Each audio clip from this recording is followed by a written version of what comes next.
back on another exciting episode of Starfleet Boy, where we have a casual and informal conversation about Star Trek.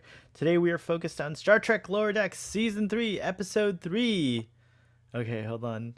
Mining the Mind's Minds. There, I said it right. I've been trying really hard to say it right because I keep saying it wrong. I think Mike McMahon does that on purpose, is my theory. So it's so cool to see folks already in the audience. Well, today's kind of a somber Sunday, but Sunday greetings nonetheless. Those of us who live in the United States remember today is the tragedy of 9/11 in New York. So, thanks for those of you who experienced that. I know I remember exactly what I was doing when it happened, and I remember what I was feeling to this day. It was very impactful. The world just seemed to change overnight. So, a little kind of moment of remembrance here on the Starfleet Boys show, because we rarely have our show fall on important days, but every now and then it happens. So I think it's important to mark the occasion. Braxton, how are you today? Oh, hey babe.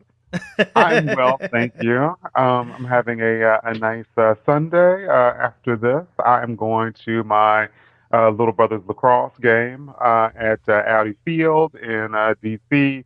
He is playing in the PLL, the Professional or the Premier Lacrosse League semifinals today. His team is the Archers, and we hope they'll win. So next week we can be on the road in Philly watching them play for the championship. So go Archer. Ooh, very cool. Well, they have. I feel like it's okay to say that they have the Starfleet Boy and the audience support. so, Yeah. should we like make a pennant or a flag or something like that that you could take? You could take it down with Dude, so him. unfortunately it is like we're having like an all day rain event. So it is Oh going to man, be a mess, dude. I am a dedicated fan and a good big brother. I'm going to support that dude like rain or shine. And lacrosse, like they play rain or shine. So it doesn't matter that it's raining, it's you know, true. if they're gonna play It's anyway. it's a really intense sport. Was I doing the motion right with the what is it called the It's a lacrosse stick. yeah. So I was trying to do the motion, but I always wanted to play lacrosse, but I never did. I always admired lacrosse players because it's an intense sport, and I didn't feel like my bones could could handle that at that age. I did play a little bit of tag football in high school, believe it or not. That was fun. Oh no, Lacrosse sorry, is flag really football. big in the mid-Atlantic. It is, yeah, it's true. Mm, It is. yeah. Well, very cool, Braxton. We will try not to keep you too long. We'll make this like a very tight and spiffy discussion. Uh, um, I'm really excited because we did talk about this together On the space. on yeah, Twitter Spaces. That's been a really fun thing to do, kind of like on the night of getting just like everyone's first reactions, and then I got to talk about it on Text Trek this week as well, so that was also fun. So this is like the third time I'm talking about it, and I have a lot of like just questions and thoughts, and so I'm glad I get to kind of regroup with you since we started the conversation and kind of end my little round of this episode's conversation here on Sunday. uh do you want to do the kind of like the quickest episode summary, or do you want me to, or do you have one in mind already, or do you want me to Sure. try a crack I'll at do an it? episode summaries. I mean, I just watched it for the third time, so hopefully, I can remember like some of the details. So yeah. So we open with the Cerritos coming to a planet. Some peace has been brokered between the Federation and the rock people who inhabit it. A thing happens where scientists were being turned to stone, and the Cerritos is making a second contact. So we have like some different crew interactions because the Cerritos is working with a sister ship. The captain has some conflicts with the other ship's captain. the our lower deckers get to interact with some other lower deckers, and at first they're giving them, a lot of attitude, a lot of shade, like they're competitive. But anyway, our lower deckers work together. They end up discovering a vast conspiracy. We also get Tendi on her separate mission. She is working with what's the doctor's name? It starts with an M. Dr. Miglimo or Migli Doctor Moo. I Miglimo. think I don't remember. Excuse me, I don't remember how they say it on the show, but I've been saying Dr. Miglimo, so I gotta like pay a little better attention to how they say it. But yeah, he's either Miglimo or Migli Moo. Hmm, hmm. But yeah, he's hilarious. But anyways, carry Yeah. on.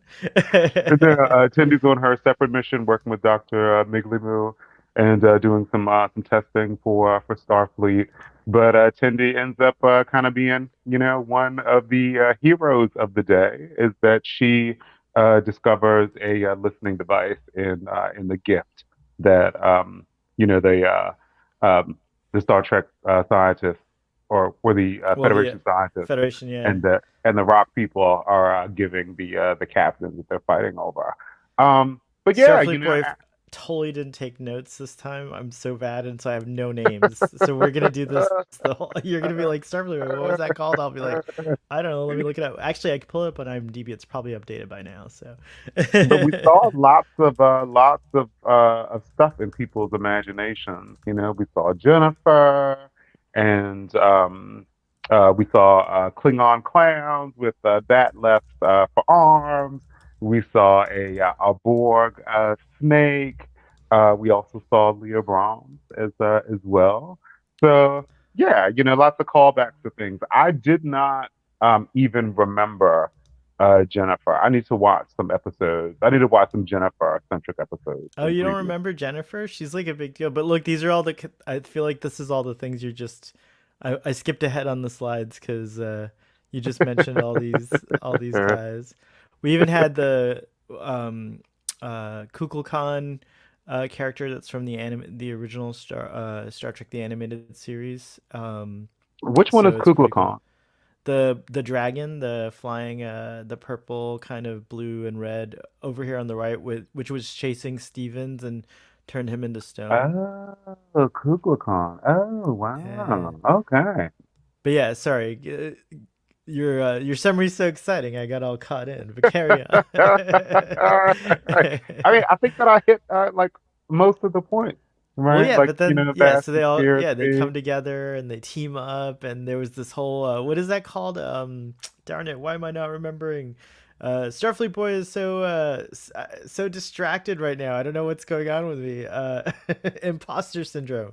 They were like the Cerritos crew were having like imposter syndrome and thought that they Mm. were not worthy of the cool things that they have accomplished, but as a matter of fact, they were very well known for them across the fleet. So yeah, that's the only thing I would add to your summary. That's They were the enterprise of support ships.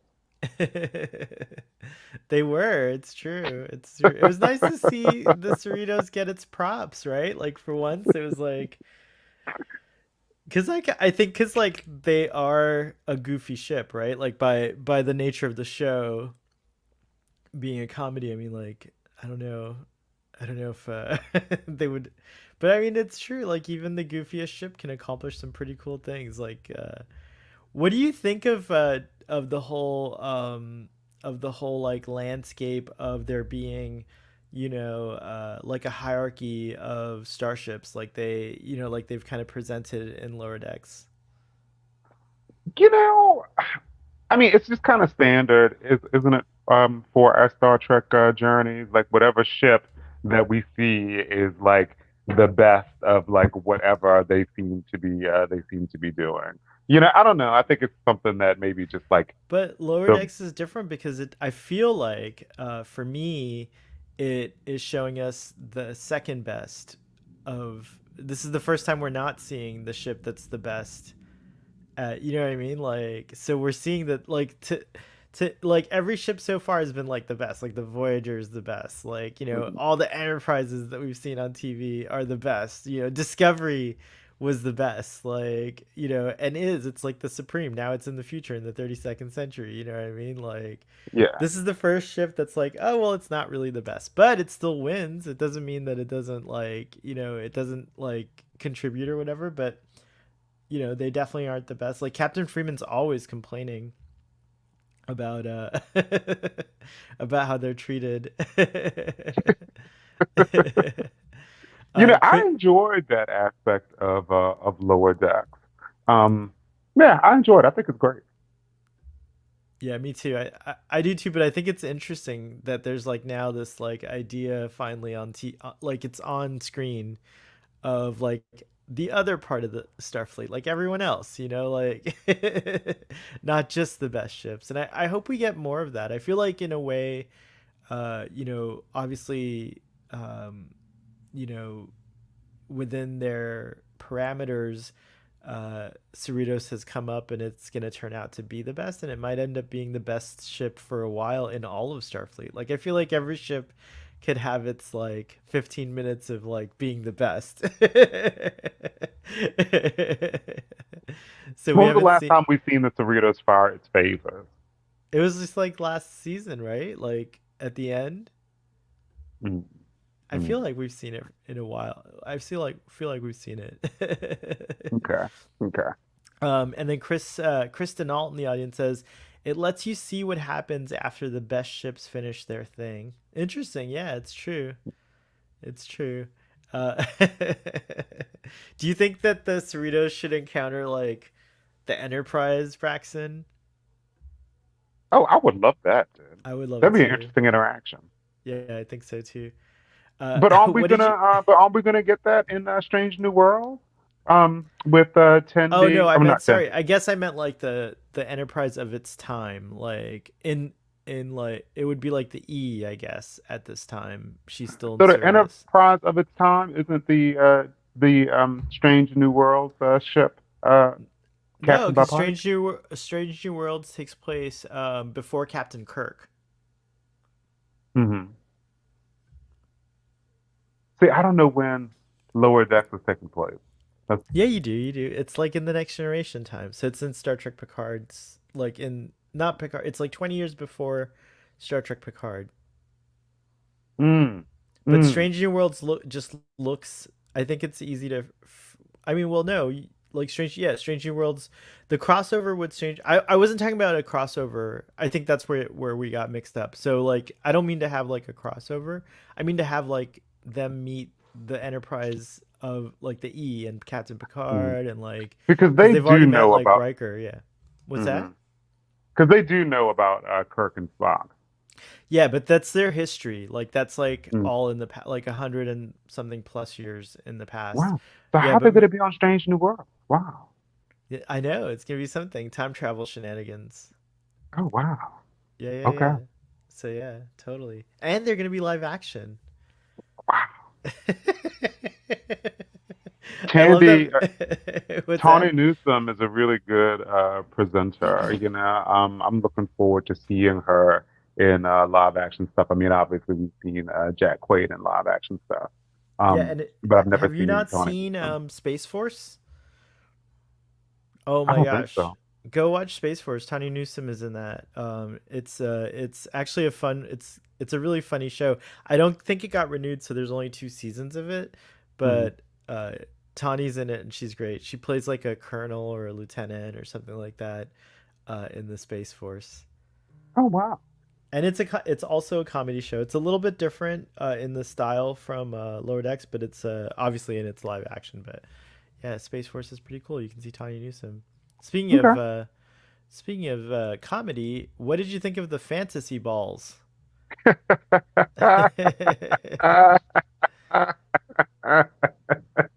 Fantasy balls. Okay. That's what they are, Um, right? Like they're pretty much fantasy balls. yeah, yeah, thinking about it, they are fantasy balls. But I felt so bad for this dude. Like, oh, I know it's like it was actually really endearing because he was like excited because like she knew about a book that he was writing that Mhm. was like he had a character that he based himself off.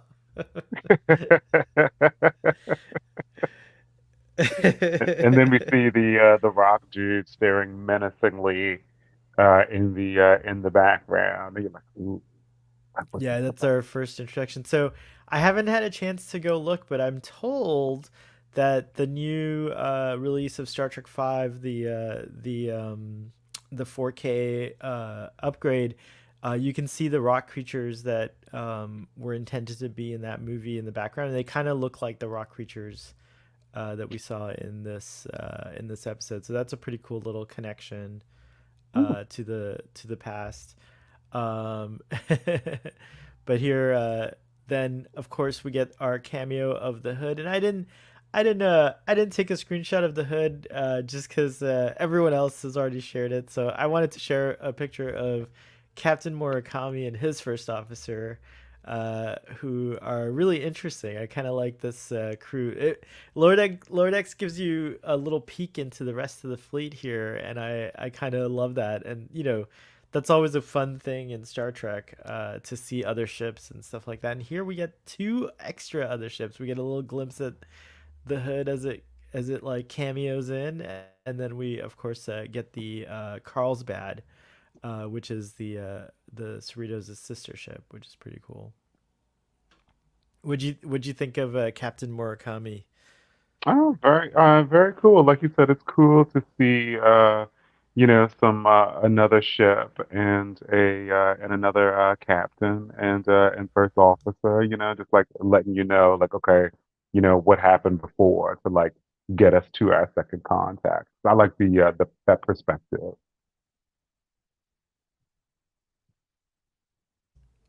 Yeah, totally. I also I was confused on Friday about the or yeah on Friday I was confused about the uniforms, and this is the reason why. It's because the California class ships have a specific uniform, it seems, that is different from what everyone else is wearing uh, on what they call, I guess in the show they call them capital ships or capital class ships or something like that. And I'm not sure what you would refer to a less than capital class ship as, but yeah, the uniforms are definitely different. And it looks like from the previews we're gonna get a uniform upgrade, which I'm really excited about. Would you have this uniform, right? Like you cosplayed at Mission Chicago. No, you have the TNG uniform, the command The yellow, goal, the yeah. gold. Yeah, that's cool. Yeah, I really would like this uniform. This is a good one. I The like it. TNG uniform, the one that I have, is like my favorite Star Trek costume. I think I want the one. I don't have a picture of it, but I think I'm gonna want the one that the Cerritos crew starts wearing later in the season. Oh wow! Oh wow! I'm excited to see it, dude. The uh, Cerritos uniform looks really good, though. yeah, yeah, it's a really cool uniform. It has like a nice little nod to the uh, the movies, like the early movies with the flap. Mhm. Um, I haven't seen Mariner unflap this season yet. Have you? You know how she usually gets like stressed out and opens the flap up. She hasn't unflapped this season. Braxton, what did you think of this interesting scene here in the briefing room with Ransom and Stevens and Mariner? this this scene was really funny. It was funny. Ransom was like, "Oh, like stop saying that," because the dude's like, "Oh, like we have this deep friendship or something." What does he say? What are He says his like, exact yeah, words? we have like a deep bond or like a very deep bond. Yeah, like it's unclear like what is going on between Stevens and Ransom, but like it's like a bromance. Would you say, like, is that what we would call it? Comparing it to a contemporary relationship, or what do you think? Or is it a little I bit feel more? it seems very one-sided. It seems like Stevens really worships Ransom, But I guess other people worship Ransom as well, like from our last episode. People were like, ooh, those abs. But Ransom is just, nuts. He's just like kind of setting us up for, what's gonna happen in to follow. But But yeah, so this is like a in funny thing. previous seasons, they were a lot more openly affectionate. I think something's happening. My theory is that something's happening specifically, like Ransom's having a crisis because maybe he's like on a he's on like a he's got a lot of pressure now to like, you know, maybe like Captain Freeman's putting more pressure on him, and so like he doesn't want to have his authority like um kind of undermined by Stevens, who's just like seems to like be able to break decorum whenever he wants to, and and stuff like that. So maybe there's something, I don't know, maybe there's something working out. And then remember the naked episode, like it's naked time. Stevens was actually writing Ransom, so they had like a weird I don't know, it's a very complicated relationship. Joel says it's a bromance is mutual. So yeah, maybe it's not a bromance anymore. Maybe it started as a Hmm. bromance, but I'm not sure if it is anymore. Um and then But Chris no, Ransom doesn't give the best mission briefing, not in my opinion. Chris Walton says they genuinely seem close in the pilot, and it's been very one-sided since then. Uh, yeah, it's true. Yeah, so it's interesting where they're gonna go with that. But yeah, Ransom also does not give the best briefings. I do love that. Uh, last season and this season, the displays they're like so informative. I don't have the zoom in here, but you can see that the planet the name is Genghis 4, and it's there on the display, and you can even see that scientist guy's name, who we'll meet and we'll talk about and stuff like that. But yeah,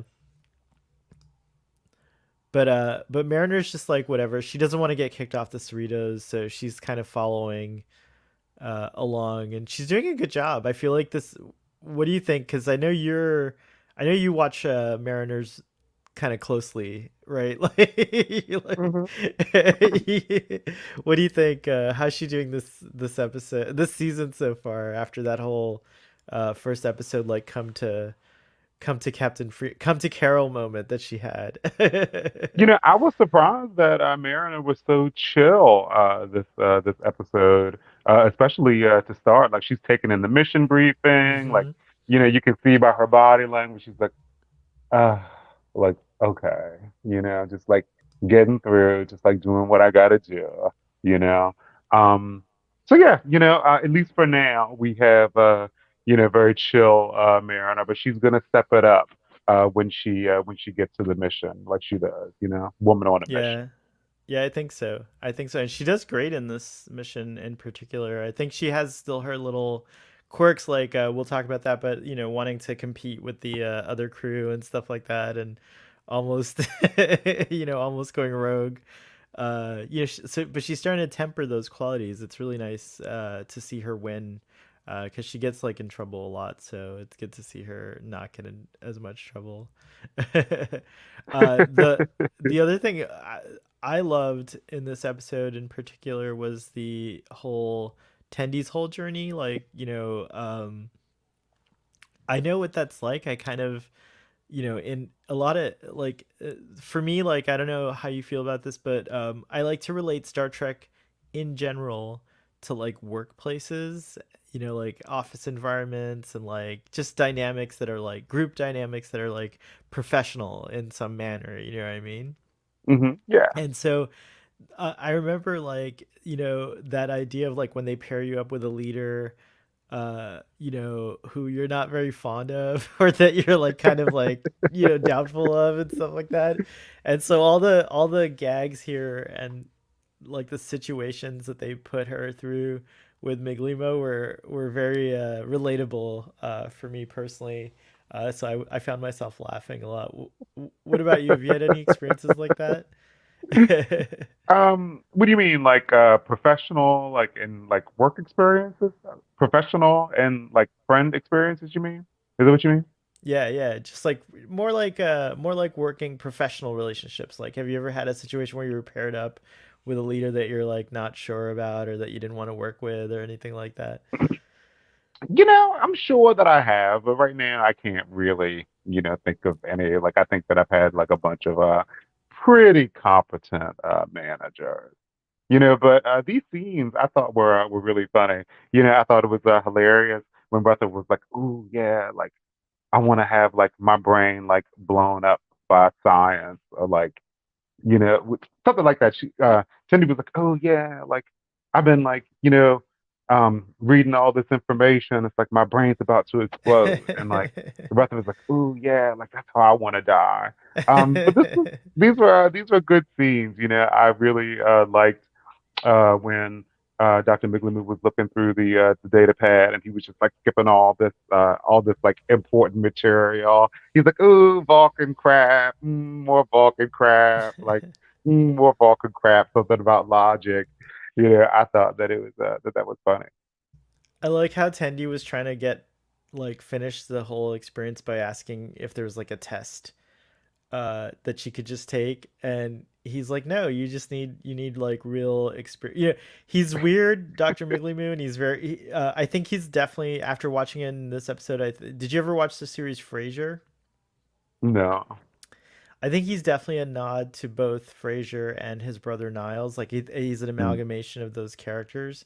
yeah. So I find that like really entertaining. But I think that the at the end of the day, like the advice ended up giving her is pretty solid, because she's trying to get out of this by like saying, oh, can I take a competency test? Like, of course she's going to pass all these tests, but like to be a real science officer on the bridge, like, like he is right about that part about like you have to represent science, like you have to be an Hmm. advocate for science, Hmm. because a lot of times, like, captains have to make a lot of decisions, but they may miss the like important or obvious things that a science officer would see. So she has to learn how to like be heard. And so he's like, forget about a test, you're going right into this situation where there's a diplomatic function, and you're going to be the science advisor, and you need to like, like you might mess it up or whatever, but like you have to do it. So I didn't catch that the first time, because I was laughing. I think so much is just like the sarcastic delivery that Paul F. Tompkins does with the kind of like very like not, he doesn't like really take, he's talking about like getting through captain's egos, but I feel like Dr. Mickleymoo has a bit of an ego himself and he doesn't realize it. So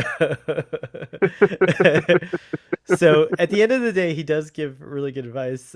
Let's see here in the chat. Joel says, definitely Niles like, oh, and I see Jill's like, we're like picking up stuff that she missed. Oh, I'm sorry. Yeah, you might want to watch it again, but stick around, keep hanging out with us, and then go watch it. um, I would have been visibly irritated if I found out he was my mentor. I wouldn't have been able to hide it. Yeah, she was like that too. Tendi was totally like, she was totally irritated. She was looking around like I think that screenshot there illustrates it a little bit, where she was just like looking around like, is this She's like, really "Somebody happening? help." Like like somebody else. This was a good scene. Yeah, it was really hilarious stuff. Who else do you think would have been more appropriate to be her mentor in this situation? I think it's funny because I think Dr. Migliemu was good, but we don't really, I don't, do we have like I'm trying to think, like on the bridge crew, whose function would be like science right now? I guess that's what Tendy's gonna become. She's gonna be like the science officer. But who's like doing science stuff on the bridge crew like right now? I can't think about it. Me either. So what So about yeah, I Steven? guess Is Migliemu Steven? would have been perfect, but I think she misses, as far as mentorship goes, I think she misses Dr. Teana's approach, which is a more, direct approach probably, like, and it plays well off of Tendy's insecurities, Mm. her own personal insecurities. But sorry, you were gonna say? Well, I mean, Stevens is on a mission, is on the away mission. But what about Stevens? Is Stevens a science officer? He wears red. I don't remember. I don't. I can't recall at the moment who's wearing blue up on the bridge. But I feel like no. There's. I think Jill might be right here. Tendi may not actually have a superior in science right now, so she might be like, she might be it. She might be the science officer. So Ooh, that'd since be we have a interesting.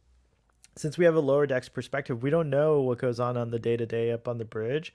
So the science officer may have transferred, could have been killed. There's all kinds of Mm. things, but we only really get like the little glimpses of that through the lower decks. What were you gonna say, Braxton? Oh no, I was just gonna say it'd be interesting if Tendi gets promoted to science officer in a bit, and then we have like a rift, you know, put between our lower deckers, now that like one of them is like, you know, amongst the Oh, a bridge, yeah. a Like bridge like she would officer. go from, I think, because they're all ensigns, so yeah, she would become like a lieutenant, right? And then she would be like kind of swept into like lieutenant life. I think she would have to go to a lot more of these like lieutenant briefings and like things like that. So yeah, that's an interesting thing. That's also something that happens in large corporations is you can get promoted and transferred to a different department or a different shift or a different schedule. So like yeah, I love how Lower Decks has all these kind of like ways to relate to like organizational structures. I guess it does a good job of showing like the kind of both fun and interesting dynamics in those areas. Totally. um, they Jill says they are grooming Tendi for science officer. I share that opinion as well. Um, Joel says the science officer was probably turned into a baby. Yeah, that's a very good possibility on this show. uh, Jill says I'm ready to get for all these ensigns to get promoted. It might be fun, like maybe another season down or something like that, to have them all promoted. But like I don't know. Part of me also wonders. I don't know. I haven't seen like or if I did see it, I forgot what like Mike McMahon's intention is. But part of me wonders if they won't be ensigns all the way through. And Joel's saying no ensign Kim's, but apparently like uh, Hoshi was an ensign and Mayweather for like 20 years, so it's not unbelievable to be an ensign for that long. I think in my if I joined Starfleet now in my 40s, I would be an ensign for the rest of my life. Like I no longer like I don't think I'm gonna be able to compete with all the young the real Starfleet boys and girls and uh non-binary members of the Federation.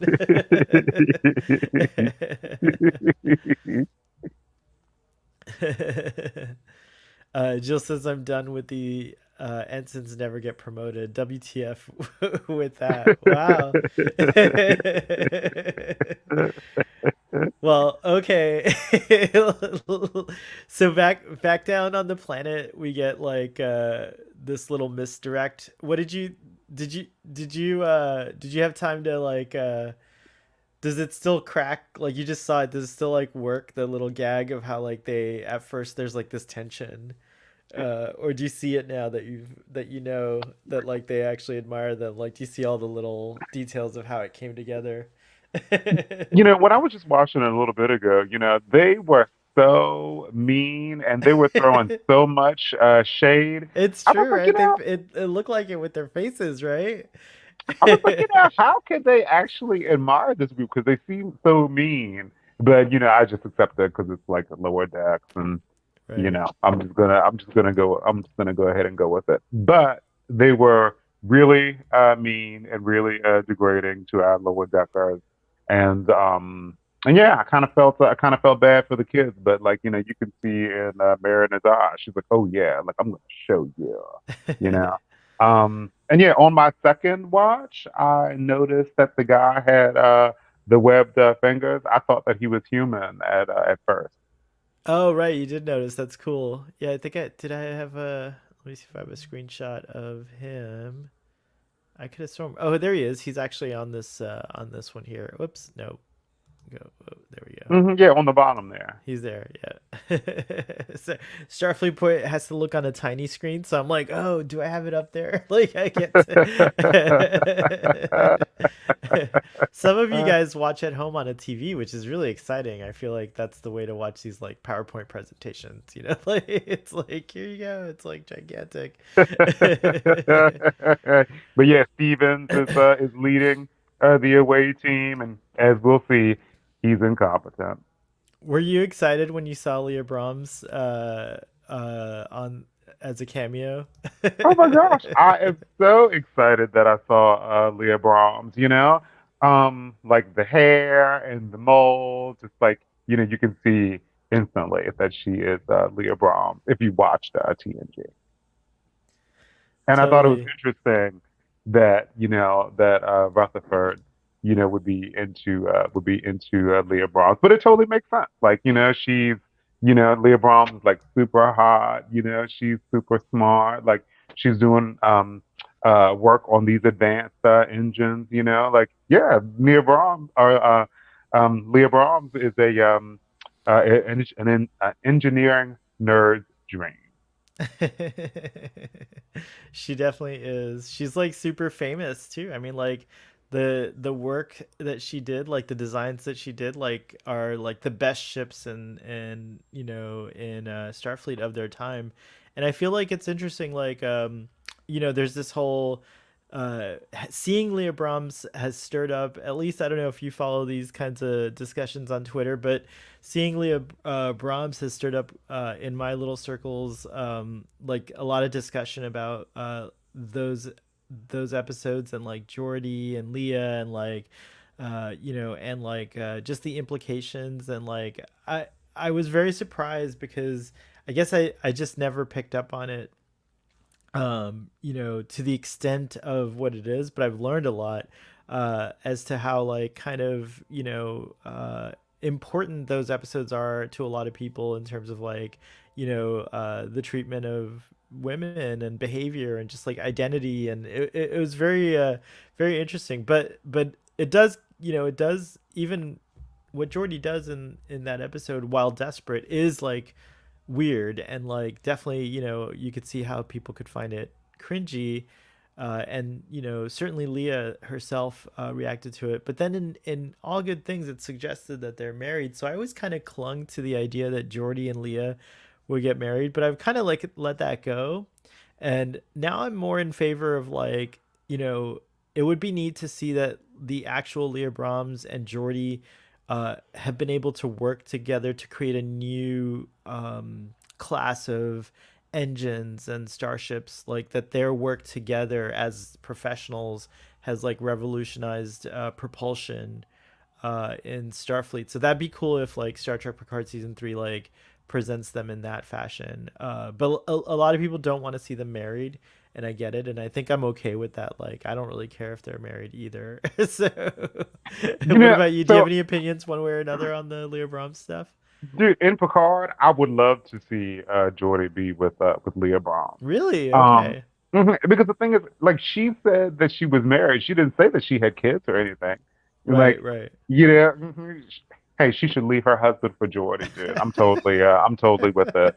You know, um, totally. But Dang, Braxton, you're like ready to break that family up for Jordan. You're like, no, no, no, it has to be. mhm. Their love So is strong. so the thing that I liked about Geordi and Leah Browns, but then also his relationships with other women, is that like we're used to seeing men who are like very successful romantically in roles, and not all men are successful romantically, and I liked them portraying a man who was not successful romantically. Like, he was kind of like awkward, like he didn't really like know how to be sometimes.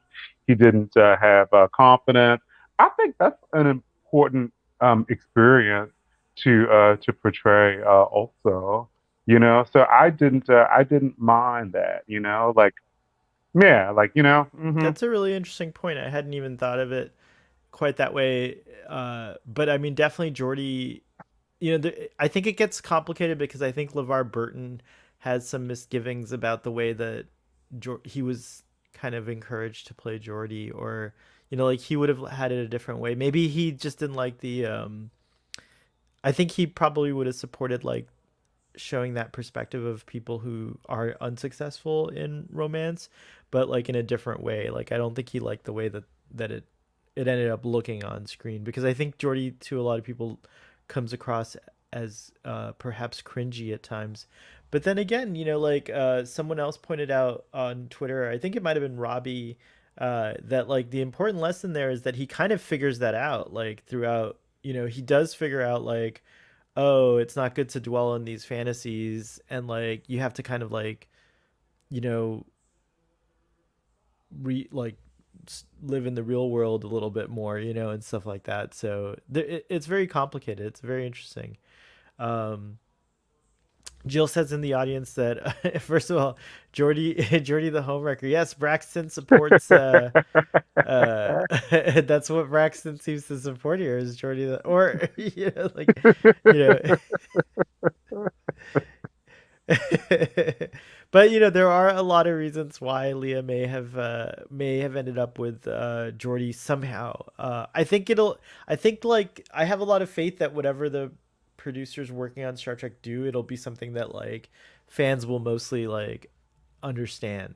But it's a lot of big question. But Jill's also pointing out they haven't actually mentioned Geordi's wife yet, just his daughter. I really want him to be happily married. Yeah, I think that would be really great for Geordi as well. He kind of deserves like to have figured out his, because he really, he's unsuccessful, but he really wants a relationship. Like that's something he really desires. Like, so it would be nice to see him succeed, to have succeeded in that. So yeah. Uh, Oh, and LeVar Burton recently, and this is true, he said that he wants to direct a Lower Decks episode. I think that's phenomenal. I'm all for that. I think Jonathan Frakes is going to be directing Decks as well, so it's pretty cool. Directing animation is interesting. Like, it's very different, but also it requires another level of like, focus and attention. So yeah, it's very cool. Linda Marks is joining us here in the audience. Hi, all. If Tendi gets promoted, the Vulcan woman from the Vulcan ship could join them. Oh, Talin. Yeah. I would like to see Talin be a regular member. I understand she's just going to be a cameo, but I would like to see her be a regular member. I kind of don't want my lovely Tendi.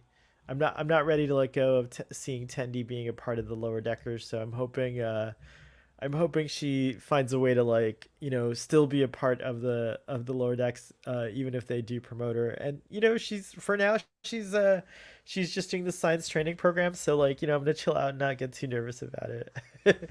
I did love this moment where Dr. Miglio says to Tendi like, you know does it matter how much you know if nobody's listening to you? Because it was so mean. Like it's just like it was like what? But it is kind of true. It's like you do have to like. It's important to be very like learned and intelligent and like ready to go with like all the facts and everything like that. But you have to also learn how to like work with others and like convey information in a way that's going to be like um, heard and received, like not just like you can't be aggressive or you can't be shy either. There's like a certain level when you're in a command type situation on the bridge. So again, he's giving good advice. uh what did you think of Captain Mayer and the just the Carlsbad kind of vibe in general? Oh, dude, it was interesting.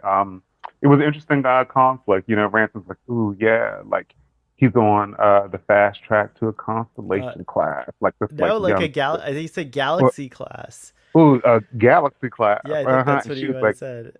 and she's like, ooh, this a young bitch. Ooh, sorry. Um, and yeah, so like yeah, super confident young dude coming in with lots of swagger. Um, but I totally hated them passing the rock around. I don't mean to jump, but like I thought that was kind of stupid. They did it like there was way too many passes, but. But It is interesting. Like he's like an interesting captain because I liked his kind of like vibe as far as the Carlsbad crew were pretty disciplined, but it seems like he doesn't know how to have fun. He Mm. does loosen up at the end, but like his ship seems like a not as fun as the Cerritos. So I don't know if I'd want to serve under him. I really like Captain Freeman. I think I'm a lower decker. I'm a Cerritos person for sure. But He yeah, didn't he. have to throw that shade at her by saying Oh that she was yeah, old school. He was like, old "Oh school. yeah, look Yeah, at you. that's Oh, right. show me He how the was old throwing school's shade. That's done." right. I forgot about that. Yeah, He did. yeah. He's a young jerk. But then these guys come in. You were talking about this scene. I think it's funny that like the scientist guy looks like a bad guy. Sorry to like I'm sorry to be all like profiling people, but but there's just something about him He that totally gave me looked like that. Nosferatu. He looks like Nosferatu a little bit. It's true. Yeah, but I don't know. There's just something shady about him. It's like how his like eyes shift around or something like that. But Tendi does try to get a word in here, and she's unsuccessful. Like Captain Freeman is trying to like show this younger captain like not just the benefits of like her philosophy about keeping these things or like these important mementos or whatever, right? But like she's also trying to be like, oh wait, like I'm technically like the senior kind of officer here, so you need to like stop fighting me, like she's just like kind of like trying to like show her authority a little bit, right? But I think she's right. Like, do you think like I don't know how it works. Maybe you could shed more insight on this, Braxton. But like, does a more tenured captain uh have like an unspoken authority over a less tenured captain, like like a younger or a newer captain, or are they technically supposed to be equals if they have the same rank? So I don't know the answer to that, but I was Gotcha. thinking that because he is on the Cerritos, that he should show some deference to her. Deference is a But great word. Yeah. but maybe that's what he was trying to do. He was like, "Oh no, you keep the rock," and she's like, I "Oh don't no, think you so. keep the He rock." was shading. I think he was just like I think he just didn't want another thing. And he does say that, right? Like doesn't he say like my generation doesn't like really collect things, right? So it could have Yeah. been a difference in philosophy in the generations. I think it's funny that this is like such a because on the spaces we talked about this for like 30 minutes. I feel like but it's very relatable to me. Like I've definitely encountered this kind of thing here. Uh, But Tendi does scan like something anomalous about the object, but they're too right. busy fighting to. Or something Uh, exciting. At first, she's excited about it because she's trying to say there's nothing at all anomalous about it, and that's why she calls her over to scan it. But when it doesn't go her way, Carol's like, "No, no, no! I don't need your get out of here!"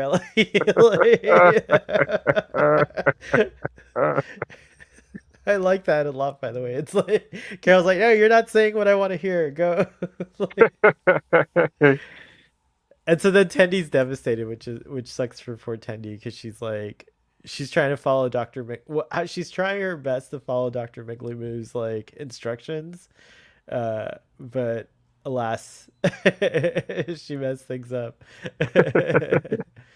um, the Trek reviewer in the audience says, I think they implied that Geordi would have more than one kid. It is just Burton's daughter would be playing one of them. Oh, okay, that's good to know. I have to go back and kind of like look that stuff up. Hey, today at 4, we're going to be on Trek Central talking about like Star Trek Day stuff. And so I'm sure Picard will come up. So maybe we can expound on that over on that discussion as well. Because there's a lot of Picard tie-ins. Um, let's see here. Linda says, "Hell no to Brahms marrying Geordie. Geez, I'd like a poll amongst women only to see if there's a difference." That's a good idea, Linda, but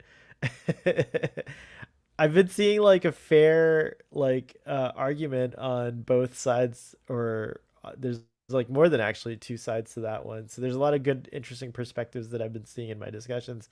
I'm ready to let go of that idea of him and Leah being together personally. I think it'd be cool if it was more that they had a very successful working relationship. Um, Oh, here's my answer. I think Jill says, I think there are more senior members of the same rank. We saw Uhura take over the ship uh, uh, a- as the senior lieutenant, and also saw Picard take over the fleet in TNG. That is true. Good point. So yeah, like, yeah, that makes sense. Maybe you're like a captain with like a couple of merits or something like that, like, or something like that, like maybe there's such a thing as like a captain first class or something like that. A second class captain. That's what Carol Freeman thinks she is. Poor thing. um, let's see here. My poll answer to Brahms with Jordy is hell no, also from Jill. Wow. Okay. So hell no is a resounding yes. So Braxton, you're in the minority on that one. Don't back down, Braxton. Don't back down. Don't back down. Never surrender. Is it So Martok from last week? yeah, yeah, exactly.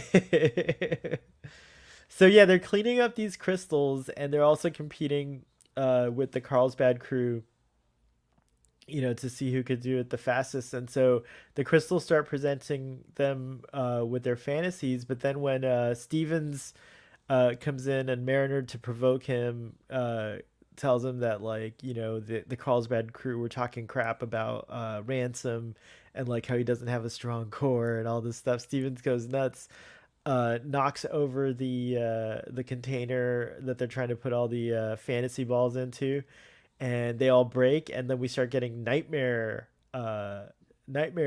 start to appear. The fantasies start turning into these like very aggressive nightmares. We get the Klingons with the batlets, the crazy horrific raisin demon. We get the Borg snake. We get Kukulkan from the animated series, which is like a deity, dragon type of thing. Jennifer gets destroyed by werewolf Jennifer, who's also who's aggressively loving, like, and then Boimler is presented with his dream of being a captain. That one didn't turn into a nightmare, but it was kind of nightmarish too. And then before the nightmare started, we did have this weird a glimpse to Mariner's psyche, where she also seems to like Leah Brahms, because her fantasy included Leah Brahms and Jennifer together, looking at warp core. So yeah, this was a fun. I think this was the most fun way to get a glimpse into the different characters and their like kind of what their fantasies are, or their inner desires and stuff like that. But what was your favorite bit of what was your favorite kind of like creation that you saw? I think that my favorite creation, it's a tie between the Borg snake and the Klingon clowns with the Bat'leth arms. No, actually thinking about it, the Klingon clowns with the Bat'leth arms totally win. How about you, audience? Let us know which of the horrors or the nightmares or the fantasies were your favorites during the scene. I think like for me it was I think what made me laugh the most was Leah Brahms, and like just seeing her return, like the character return to Star Trek, was fun for me. And then I would have to say a close second was Kukulkan, the flying dragon, just because it's such a cool looking creature. Like I've always like really loved it, and it reminds me of some really funny memes about the animated series that show like Captain Kirk seeing the Kukulkan, and then like the meme. This doesn't obviously happen in the show, but in the meme it says like Captain Kirk's subtitles is "I'm really high right now," so so I always like love that meme. So uh, let's see here. Let's see. We got a Next, couple they more get comments. chased into the cave. Oh yeah, they get chased into the cave. Yeah, I was just going to the audience for a second for Oh, some real quick comments on here to see if they if anyone told us what their favorite scene was. I see here Freeman shouldn't be stuck on a California class in my opinion. After a while it will seem unfair. But what if she loves it on there? Like, that's kind of like a weird thing. It's like, I don't know. I feel like well, but you're right. She is trying to get promoted though. I think Freeman definitely wants to get off. She doesn't see her career as winding down by any means. So yeah, I think she wants to keep going. Uh, I love Boimler's weird Constitution class scooter. Yeah, that was pretty funny. That is funny what the admiral was riding on. I think Rutherford should have seen a sparkling Jeffrey's tube in a rock wall. That's pretty funny. And then let's see. Linda says if Tendi gets promoted, Boimler will be insufferable. Yeah, it's totally possible. But you're right. So next they go into this cave, and this is where they have their little confrontation about like where Boimler's kind of like cut us a break. We're not that bad, and they're like, "What are you talking about? Like, not that bad. You guys are amazing. You're like famous. You're like what you said earlier, like the Enterprise of the California class fleet. Like so." This was like a great little touching moment. I like this for them. Look at their surprised faces when uh when they realize they're actually cool. I kind of love that. they're like, oh yeah, we were just playing tough, being douchebags. We really, really respect you guys. I like also that in this episode there's like this moment where like there's this conflict that was never really there. Like they had both sides had like an imagination of like what the other side was thinking. Yeah, And this is something that like I love is like whenever you get the illustration of like, I think everyone like, when they're in a new situation, you have to make like certain assumptions, but why focus on negative assumptions? Try to make positive assumptions instead, like if you have to make an assumption, try to make it a positive one so that you're not like, tripping out, so to speak, and worried about what, maybe the other person is thinking, but then also to have like inquiry, like, I think that's why I think it's important to promote, I think, curiosity or make it safe to feel curious so that you can ask questions and stuff like that. So this was a delightful moment for me. Going back to that workplace thing, all the best functioning workplaces, I think, operate in an environment where you have folks assuming a positive intention and, also, feeling fearless to give feedback. By the way, I've kind of tweaked those terms from my days at Apple, but I think they apply and they work pretty well. What did you think, Braxton? yeah. This was a good scene. I liked, the crews coming together. Um, like I said, at first they were super duper mean, but hey, I'll accept it. Something I was gonna say. I always think it's really cool when someone phasers a rock to make a campfire. I did Oh like that. yeah. Yeah, that is always really cool. They did that in this episode, which is cool.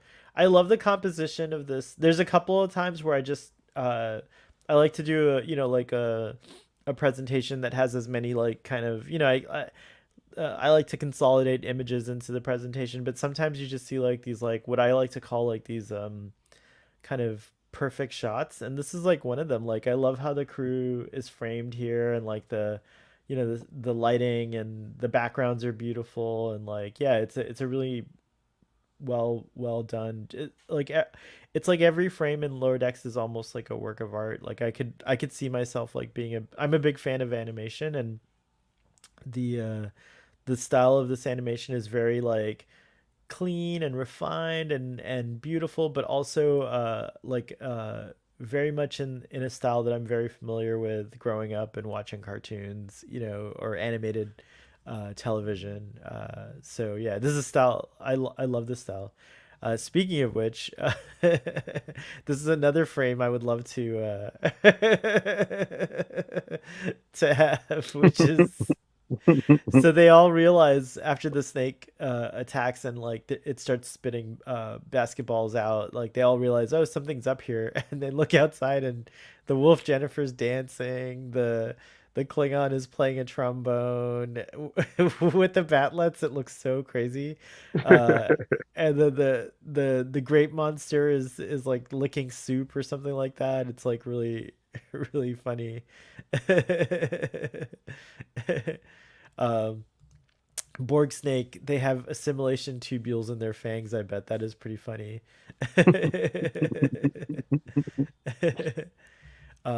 But yeah, this was funny, and then they realize that they something's up here. Uh, Going back to Tendi, she like we talked about how she has that like kind of disastrous moment, scanning the thing. I forgot that I took a screenshot. Look at Captain Freeman's face. Like- so here they are fighting about it. But when she feels defeated, of course, she doesn't go to Miglimo. She goes back to sick bay, because up until now, her mentor has been Dr. Tana, and so I feel like Tendi went back crawling back to Mama, which was kind of a cute, like little thing. But I thought this gag was really funny, like with the poor guy with the infected foot, and like it's some kind of like beast or something, like a little like creature of some kind, which is pretty funny. But what did you think of this moment and the advice that she got? So I thought this was the best scene in the whole episode. I loved it. Like uh Dr. Tiana was like, "Oh, like what are you doing here?" And she's like, shit the bed, huh?" And she's like, yeah, totally." Yeah. And then she's like, "Ooh, well, I guess we're doing this." And then she gives her the pep talk. I totally enjoy. She's like, you're not in that bad of a position. Like, look at this guy. Like his foot's being digested by a fish, and we're gonna like cut this thing off and grow it back. And he's like, "Oh." And then it ends like with her starting up the chainsaw. It's like it seems like like you don't have to use a chainsaw, but it's like lower decks. They want to give us a gag. But this was actually my favorite scene of this show. Love Dr. Ta'ana. I love her too. Jill in the audience says something I totally relate to. Regrowing limbs sounds great. I want some new vertebrae and discs. You just reminded me I have to work on my posture. My doctor told me recently that my posture has diminished, and if I'm not careful, I will have a lot of pain. so, so thank you. Sit up straight, Starfleet boy. Um, Braxton, you can feel free to say that anytime, or anyone in the audience. If you see me slouching, you can ask me to sit up straight, and I won't get mad. Uh, so back on the planet, they discover the nefarious happenings here, where the spheres, the fantasy balls, what they're doing is they're actually collecting any information in your brain, and then the people, the conspirators behind it, go in there and they extract intelligence data and sell it on the black market.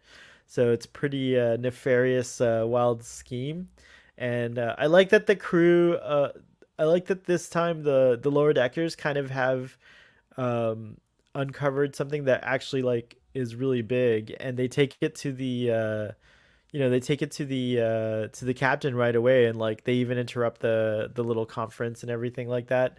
But also before that, they get to have like this incredible standoff here. And I like this shot too. Look, it's another kind of like, I don't know what to call these. I guess you can call them like hero shots or whatever, right? But it's cool how everyone's like standing in like their superhero pose, almost like getting ready to fight, and you can almost hear that The music. the music from well, the music Westlake does is pretty awesome. So you can almost hear that music, but you almost can kind of hear the Avengers theme also, like just before they're ready to go charge. So I like that. But yeah, this is another one. I think I would love to have a print of these. They're just so pretty. Or like They are. postcards. Like I collect postcards and I like to send out postcards with artwork on it. So this would be a nice kind of collection. Mike McMahon seems to be really good at merchandising, by the way. Like he's like really he's really encouraging of various kinds of merchandise. So who knows? Maybe they'll release like prints or cells. I would love to have like these printed on the same kind of celluloid that they would print like traditional animation cells into. So yeah, that would be a really cool thing. Joel saying every frame's a painting. It does like it has that vibe. It's just like very beautiful. Um, but yeah, like if this style of animation's your bag, that is, you know, everyone has their different tastes. But yeah, so Tendi finally, you know, has had enough and breaks the thing and uncovers that there's actually Federation tech in there that's designed for listening and collecting data. And so then these guys are found out, and if we find out that they're actually not fighting against each other, but they were in cahoots the whole time. And so this was like an elaborate plan. So Captain Freeman and Captain Mayer, you know, to celebrate their successfully defeating this threat to the Federation, throw a little party on the Cerritos, and that's when we find out that Stevens is okay. Because I don't know about you, but I was actually kind of worried that they killed him. Um, and then Dr. Miglimo comes over very proud of Tendi for being so crucial to the thing, but he totally doesn't acknowledge her crucialness. He's just like, it's my mentorship that led to the success today. And you know, you have a small part, but important part to play in that, and he gives her like a little toast. But of course, Tendi's looking off at her real mentor, or the person that she thinks of as her real mentor at this time, which is Dr. Teana. So I love that scene. That was really cool. What'd you think? Yeah, I totally thought that Stevens may have been dead, but I should have known because when he dropped from the sky, the only things that broke were his arms. I was like, ooh, like maybe that thing should have been like total. Maybe the Stevens statue should have been like totally shattered. So I was very worried about him. On my first watch, I thought that he was actually dead, but it Yeah, was me good. too. I was super Hmm. worried, but yeah, I'm glad that Yeah. that didn't happen. But no, but I feel like he was dead because he was talking Yes, about seeing the he did. koala bear. So That's like right. And the he's black seeing the mom. koala, yeah. So I feel like he was dead, but he was brought back by you know medical intervention. But yeah, I thought this was a nice wrap up. It's like okay, well, like the lower deckers have figured out the vast conspiracy, have revealed the vast conspiracy. Like everybody's like catching up, and like we're like mending fences, and like we're building relationships. Like yeah, I thought the ending of it was great. Yeah, I love this little resolution where Captain Mayer kind of apologizes because he was throwing a little shade. He was being a little bit, you know, arrogant perhaps and not receptive to you know, to the and receptive and to use your word deferential, right? Like giving deference, was it right? Hmm. That's the word you used earlier. I like that word a lot. So yeah, I think it's appropriate here. But I love this little moment also when the two lower decker pods here are together, and you know, because they just went through this like crazy mission together, and they're all bonded now, and uh, you know how the Carlsbad crew is telling like, you know, them basically they're like, oh yeah, all of you guys are exactly like the stories except for Boimler, who everyone thinks of as like a tiny robot. It's like causing mischief, and then Tendi makes fun of him and stuff like that. This is a cute little moment to end on, and poor Boimler, he's like, "No, I am people. No, I'm an I'm actual real. person. I'm real." Yeah, it's really really funny.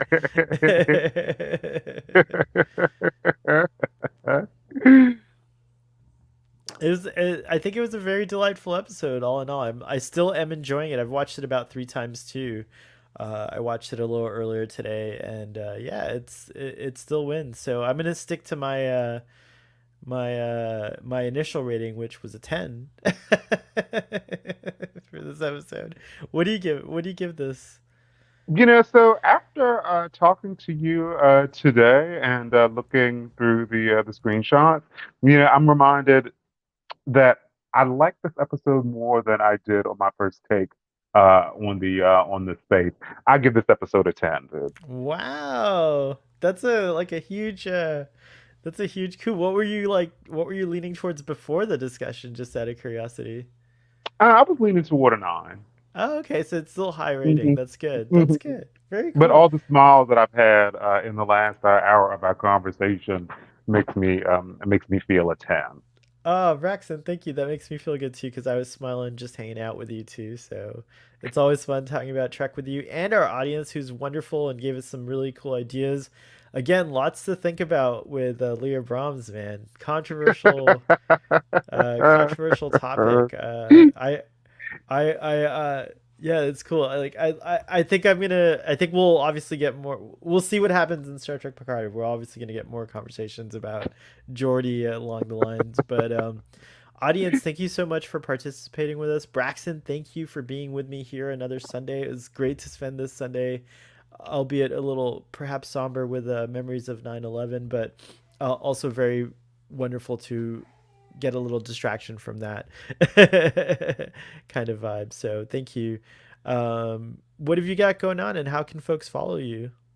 Oh, follow me on Twitter at Leviathan 026. I'm going to keep on watching Star Trek. They can see me, well, people can listen to me sometimes on the spaces that you That's host on Thursday Thursdays, night at 9. 9 And Eastern. I look forward to talking more Trek with you in the future, Softly Boy. Thank you so much for having me. It's always great to talk to you. And Likewise, it's always likewise. great to see all the people in the audience. So see you, audience. Yeah, thanks for joining us. In just a couple of hours at 4 p.m. Eastern, I'll be appearing with Fathery, and I think today Captain Jack's back on Trek Central's broadcast. So go check us out there. And we're going to be basically reflecting further on Star Trek Day, because we did a live stream, so that was more like a reaction. So this will be like a more like of a discussion of what happened on Star Trek Day and like all the announcements. And we'll also be probably talking about this episode of Lower Decks and the highlights from this, and all the other cool Star Trek news out there. I mean, I don't know how deep we'll go into it, but there's like a lot to talk about from Star Trek Day, including like everything from the Star Trek Picard trailer and new ships to what's ahead in Lower Decks season 3. So I hope you guys will come and tune into that. And oh yeah, Game of Thrones is tonight, and so is oh no, that's already passed. So Rings of Power is on Friday nights. But Braxton, it's been fun. We didn't do a Starfleet Boy After Dark this weekend. Starfleet Boy was just like so tired and fell asleep early. But maybe next weekend. And Braxton, I'd love to talk about Rings of Power with you. So I'm publicly inviting you to it, so you can't say no. Yeah, dude. Yeah, yeah. I just had a flashback of Galadriel riding Yes. that horse, dude. It's like, oh my God, dude. Yeah, so good, so good. Anyways, Rings of Power is very exciting. So so is Game of Thrones, but I'm more stoked about Rings of Power. But anyways, live long and prosper, everybody, and we will see you next time.